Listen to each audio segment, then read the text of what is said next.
Sticker made in India, made in Pakistan, Sadabahar এগুলো বানিয়েছে যে উনি, এগুলো মার্কেটে ছড়াই গেছে অনেক, এগুলো নিয়ে অনেক ঝামেলা হচ্ছে। আমরা এই জন্য প্রতিষ্ঠানটা সাময়িক বন্ধ রাখবো। উনি অফিসে যে 300 টাকার স্ট্যাম্পে অঙ্গীকার করবে এবং যে লিগ্যাল বিষয়গুলো আছে আমরা ওনাকে বুঝিয়ে দিব যে এটা উনি করবে না, তারপর আমরা সিদ্ধান্ত দিব যে ওনার ব্যবসা চলবে কিনা। ভিতরে স্যার এই যেখানে কাশ্মীর, ওই যে কাশ্মীরটা লাগিয়ে দেবে, বলবে কাশ্মীর থেকে এসেছে শাল 1 নম্বর বলে বিক্রি করবে।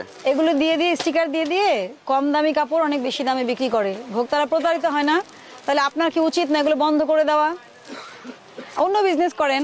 মেড ইন ইন্ডিয়া লেখা, ইন্ডিয়ান বলে বিক্রি হচ্ছে অস্বাভাবিক দামে। প্রত্যেকটা মার্কেটে এই জিনিস পাওয়া যাচ্ছে। দোকানের মালিক কে আপনি? সব মেড ইন ইন্ডিয়া। মালিক কে? স্যার এই যে Sultan Panjabi made in India বলেন। হ্যাঁ made in India. Made in পাকিস্তানও আছে তাহলে? সব আছে, কাশ্মীর যেহেতু আছে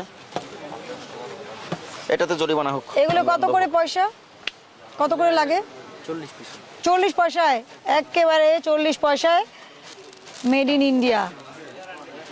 প্রত্যেকটা মার্কেট থেকে আপনাদের বাজারের নামে আপনাদের এই জায়গার নামে কমপ্লেইন আসছে।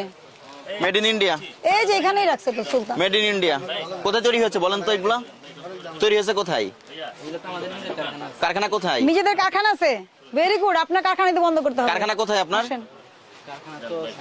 সাইনবোর্ড, যাত্রাবাড়ি সাইনবোর্ড শনি ডাক্তারের দিকে, ওখান থেকে তৈরি করছেন মেড ইন ইন্ডিয়া। এই মেড ইন ইন্ডিয়া এই ভাউচার এটা খুঁজতে খুঁজতে তো আপনাদের এখানে আসছি।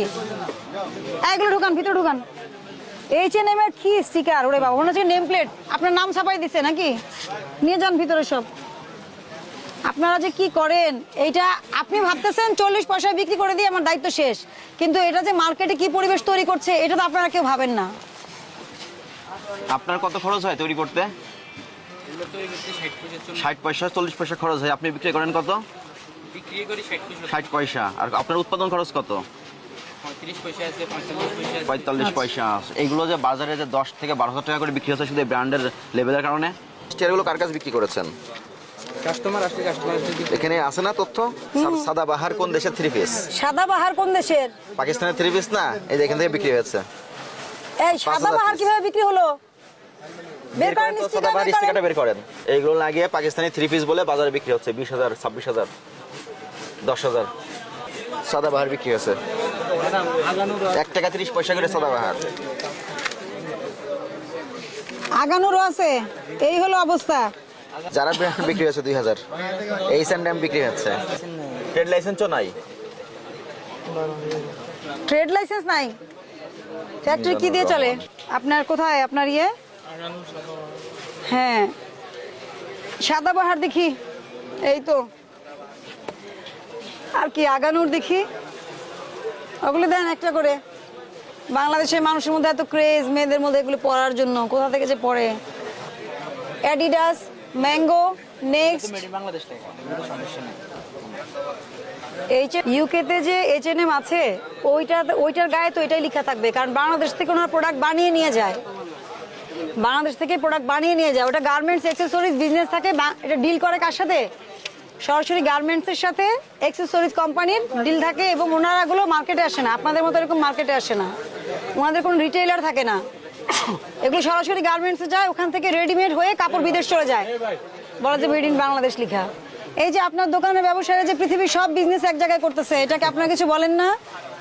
এই যে made in India, made in Pakistan, এই যে H&M, তারপরে আপনার টামি হেলথ ফিগার থেকে শুরু করে পৃথিবীর অ্যাডিডাস, নাইকি, মানে পৃথিবীর কোনো ব্র্যান্ড বাকি নাই যে তারা লোগো বানাচ্ছে না। এই যে এই লোগোটা ঢাকা শহরের এমন কোনো মার্কেট নাই যেখানে আমরা দেখি নাই মেড ইন ইন্ডিয়া। শোনেন, যখন আমরা জরিমানা করেছি, তাদের ব্যবস্থা নিয়েছি, তখন তারা বলছে এই যে মায়া কাটারাতে সব পাওয়া যায়, এখানে আপনারা যে যদি এটা বন্ধ না করেন তাহলে আমরা করতেই থাকবো। তো আমরা কিন্তু স্পেসিফিক কমপ্লেনের ভিত্তিতেই এখানে আসছি যে এরা যাদের কাছে সেল করে ওনারাই কমপ্লেনটা করেছে। আমার কথা, এই জিনিসটা, এই লোগোটা দিয়ে একটা কাপড় 10 গুণ বেশি দামে বিক্রি করে, এটা ভোক্তারা প্রতারিত হচ্ছে না বলেন? এই যে made in India, made in Pakistan, এই বিভিন্ন লোগো পুরো মার্কেট ভরে গেছে, একটা ডিজাস্টার, বুঝছেন? আমাদের প্রচুর কমপ্লেন আসে, এগুলো আমাদেরকে তৃণমূল থেকে ঠিক করতে হবে।